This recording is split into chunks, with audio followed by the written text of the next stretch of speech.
Hello అండి, తోటలో ఇవాళ పాలకూర హార్వెస్ట్ చేసాం. పాలకూర విత్తనాలు వేసి 1 మంత్ అయింది.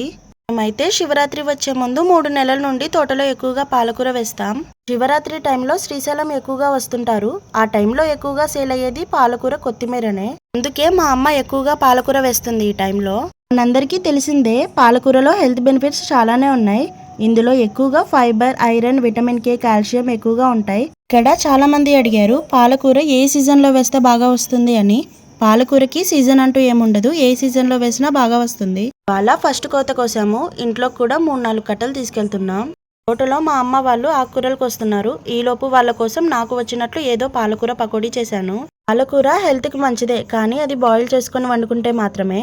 ఇలా ఆయిల్లో చేసినవి ఎప్పుడో ఒకసారి తినడం తప్పు కాదు, కానీ అదే పనిగా చేసుకోకూడదు. ఏదో వాళ్ళకి కొంచెం స్పైసీగా తినడానికి బాగుంటుందని చేశాను. వీడియో నచ్చితే లైక్ చేసి సబ్స్క్రైబ్ చేసుకోవడం మర్చిపోకండి. Bye bye.